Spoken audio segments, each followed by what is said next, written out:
Hello and welcome to the Literary Lair. The results of the poll are in, and the book that you wanted me to look at was... The Lightning Thief? Huh. I sort of figured Twilight would have won that. Well, we'll probably revisit that in the future. Anyway, Percy Jackson. I admit, I only ever read the first book, so I don't know much about the rest of the series, but what I do know is that most of my knowledge about Greek mythology came from this book. Which does explain the strange looks I got when we did the mythology unit in my high school English class. Anyway, the way that this series was developed was very interesting. Rick Riordan, the author, came up with the story for his son. When he told his son bedtime stories, Riordan having been a Greek mythology teacher, and his son having been really into Greek myths, he told his son stories from Greek mythology that he could remember. But he eventually ran out of stories, and his son asked him to tell new stories using the myths as a base, which he did, and when he finished telling it, his son told him to make it into a book. So, I mean, technically this series is Greek myth fanfic, but like, really good fanfic. Riordan was already an established author at the time, having written a series of mystery novels, but this was his first book written for young adults. I'm sure you've all seen the film adaptation of this book, which was pretty decent from what I remember, and they had a sequel that I've never seen that might have been good, but considering that there are 3 books in the series that have yet to get a film adaptation, I'm going to assume that it wasn't good. Regardless, this is the book that was chosen for the viewer poll, so either it's really good, like I remember it being from when I read it back in middle school, and the people who voted just want me to showcase it on the show, or it's a lot worse than I remember, though it's probably the former. If you guys wanted me to suffer, you'd have picked Twilight. Anyway, let's go on a mythical journey and discover just who is the Lightning Thief.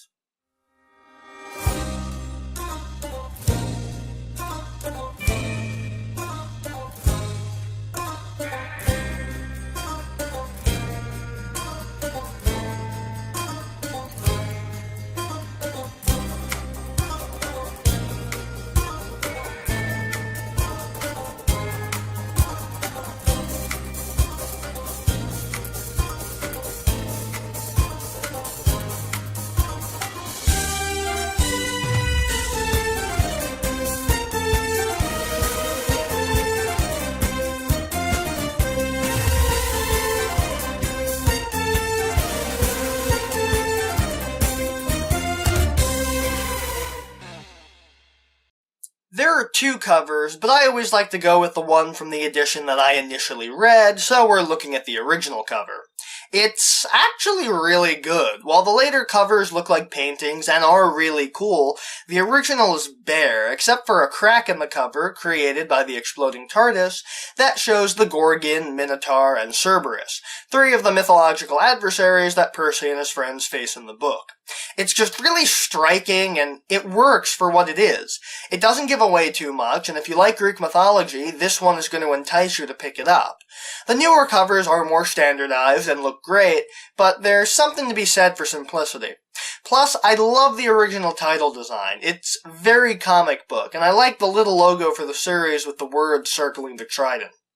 It's just a cool cover. Let's get to the story. The story revolves around Percy Jackson, a 12-year-old boy with a lot of issues. Apart from the fact that he has ADHD and dyslexia, strange things have happened all throughout his life that have caused him to have to change schools constantly. His current school, Yancey Academy, is no different. As while on a field trip to a museum, one of the teacher's chaperones, Mrs. Dodds, who hates Percy, lures him away and turns into a monster trying to kill him. His Latin teacher, Mr. Brunner, who took a liking to Percy and is in a wheelchair, tosses Percy a pen that turns into a sword. A sword pen. Who'd have Sonic? That destroys Mrs. Dodds.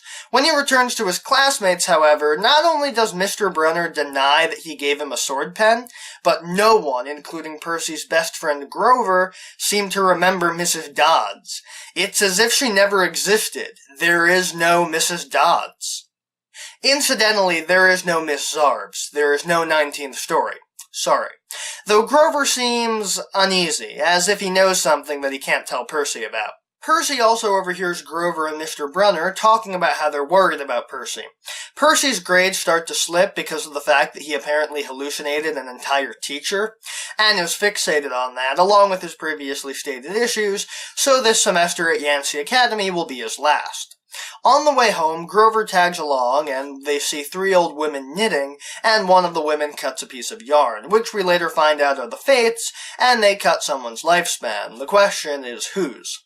Percy ditches Grover when he goes to the bathroom and arrives home to contend with his abusive stepfather. See, Percy's father isn't in the picture, having left when Percy was very young, at least as far as he knows. And to support themselves, his mother had to marry Gabe Ugliano, the absolute worst excuse for a human being who abuses Percy and his mother. Percy and his mother, Sally Jackson, yeah, she didn't take Gabe's name, go out on their annual trip to Montauk, which is where Sally met Percy's father. This year, Percy learns that his father never knew him as a baby and left while Sally was pregnant, something that makes Percy very angry and inquisitive, but he doesn't ask a lot of questions because the subject is a sore spot for his mother. There's a freak storm, and as they escape, they run into Grover, who chased them down. Grover has some sort of issue with his legs, and now Percy finds out why. He's a satyr. And Percy is in danger, something that the Master certainly does not approve of. There's a safe place for Percy that his father wanted him to be sent to, but Sally wanted Percy to stay with her.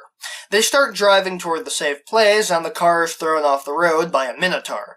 Sally sacrifices herself to save Percy and Grover, and the Minotaur grabs her and squeezes her until she disappears in a golden glow. You know, I was about to make a joke about the God complex from Doctor Who, but with this is not shaping up to be a good first outing for the 13th Doctor.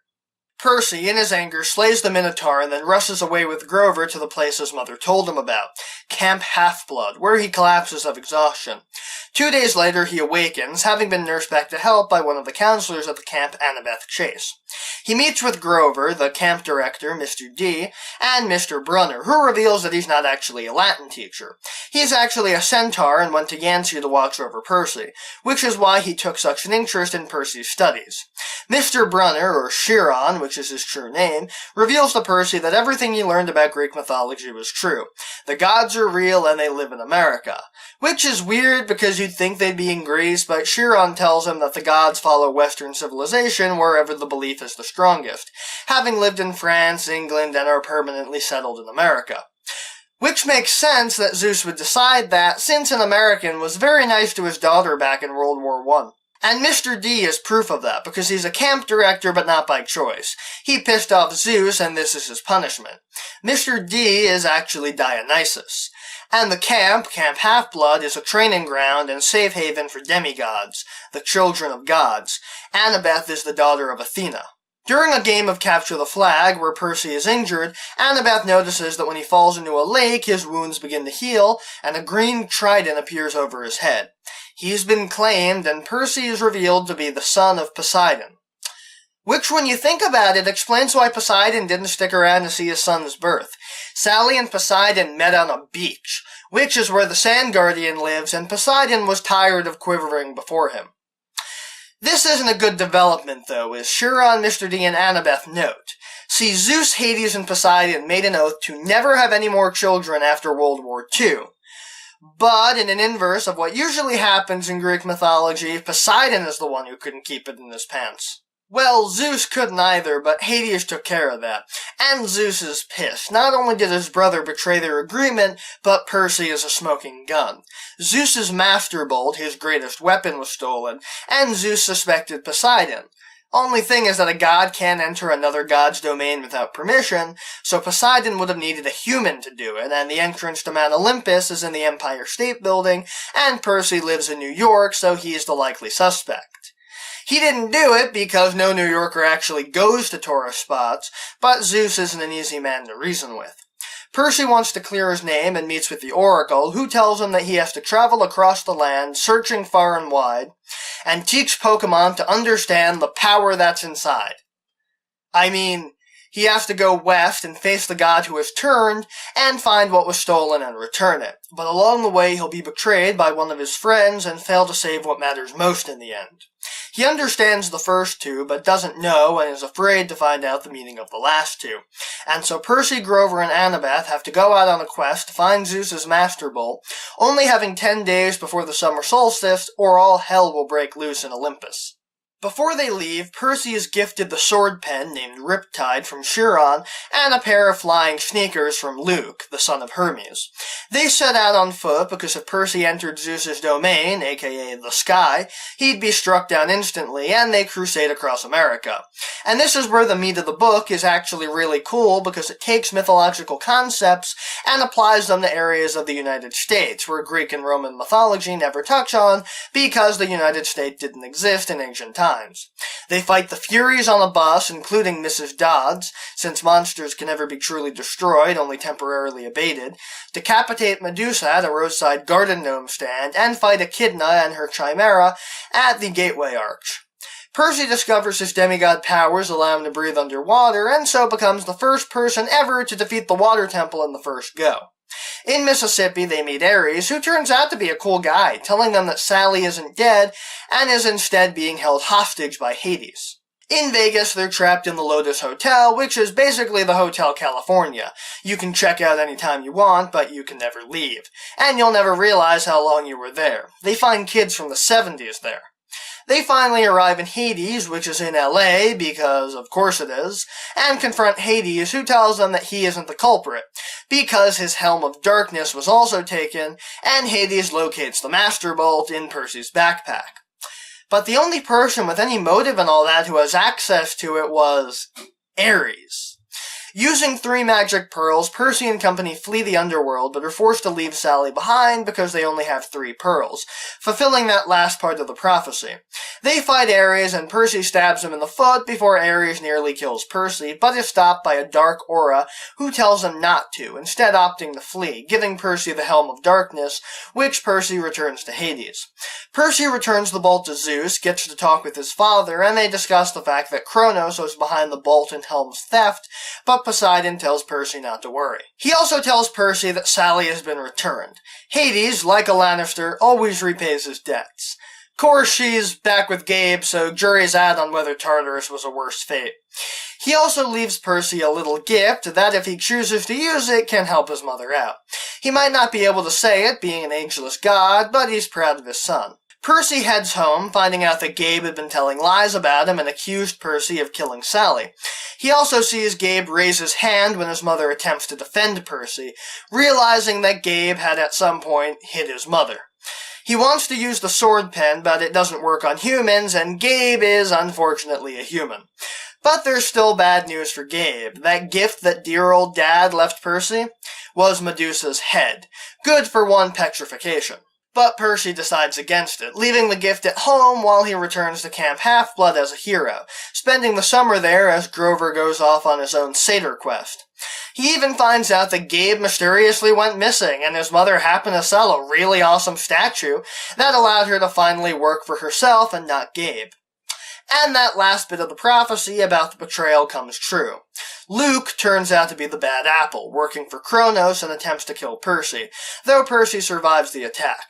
Percy wants to immediately go out and stop Kronos and Luke, but Chiron advises against it, and Percy decides to head home for the upcoming school year, as Annabeth gets to reunite with her human father as the novel ends and the series begins.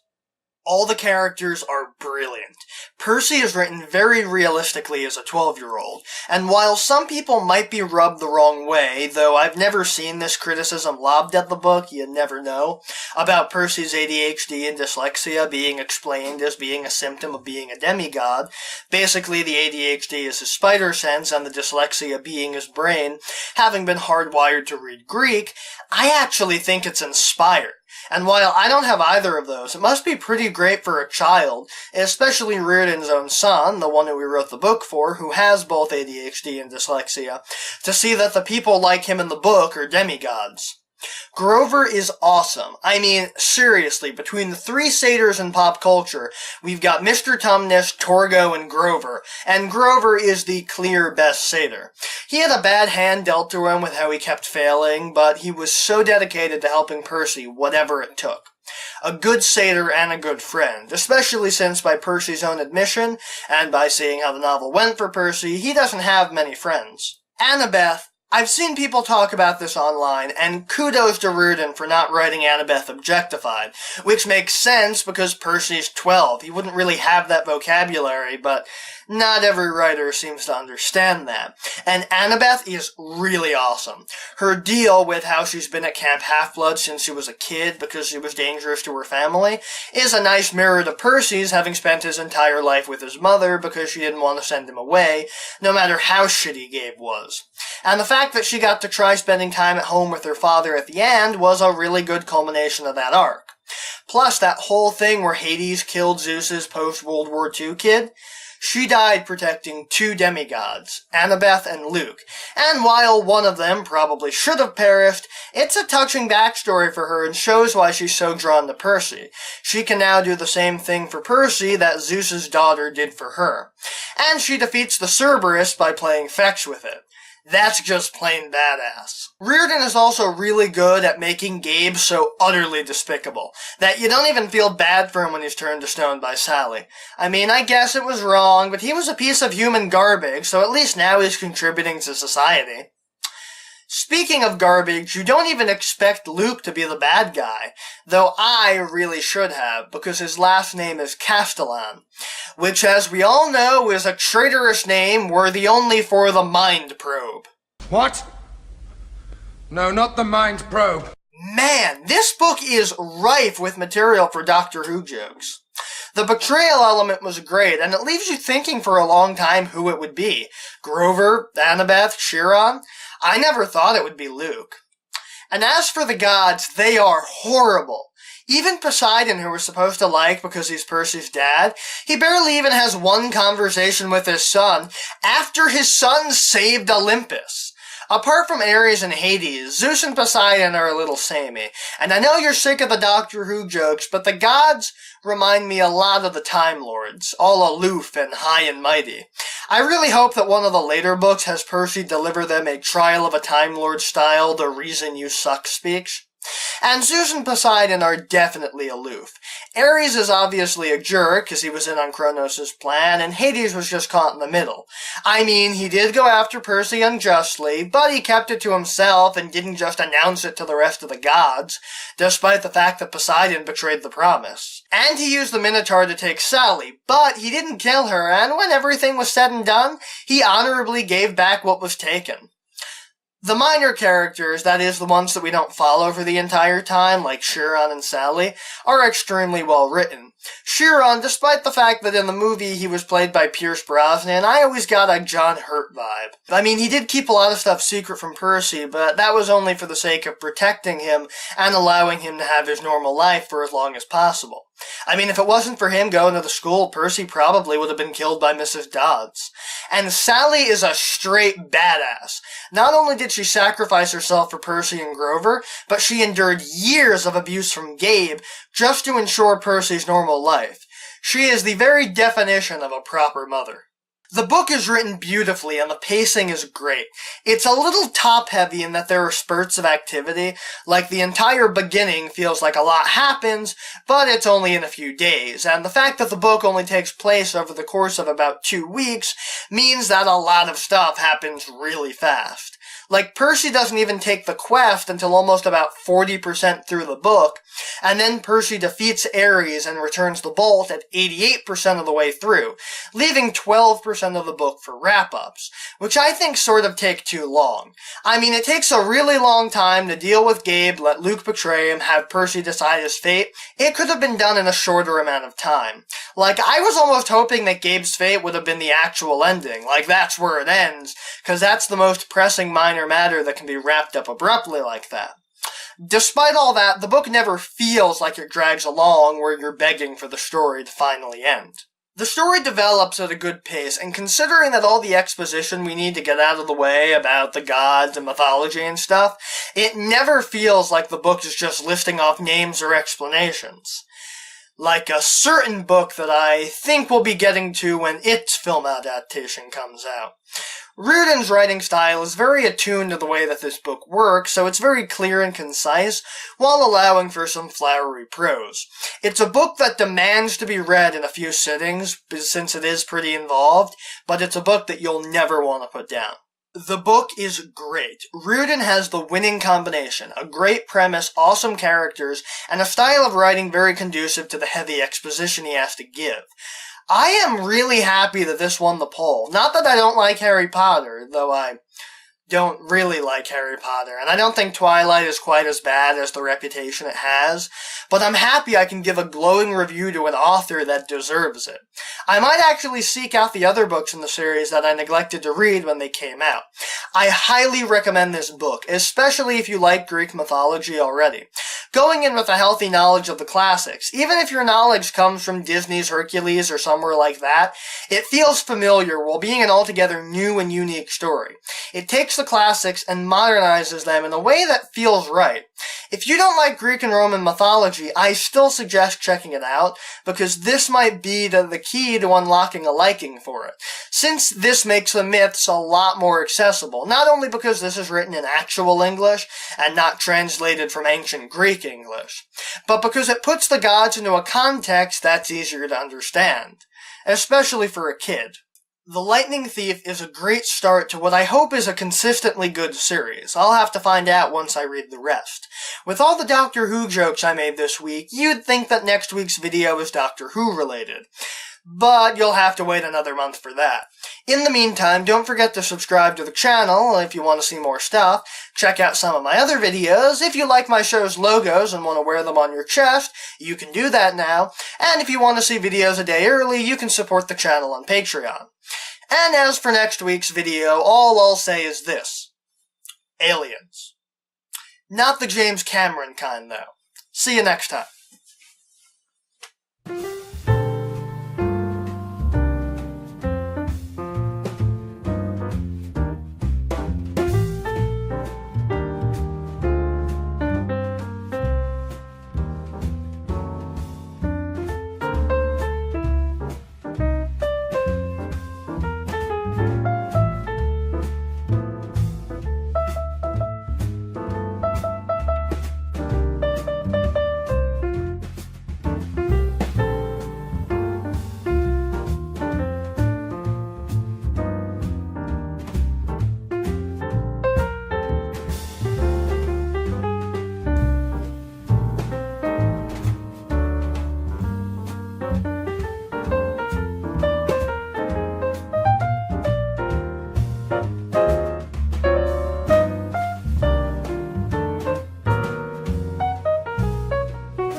Have Percy decide his fate. It could have... Percy, in his anger, slays the Minotaur and then rushes away with Grover to the place his mother told him about, Camp Half-Blood, where he collapses of exhaustion. 2 days later, he awakens, having been nursed back to health by one of the counselors at the camp, Annabeth Chase. He meets with Grover, the camp director, Mr. D, and Mr. Brunner, who reveals that he's not actually a Latin teacher. He's actually a centaur and went to Yancey to watch over Percy, which is why he took such a liking to Percy. And... fuck. I'm incapable of reading a script.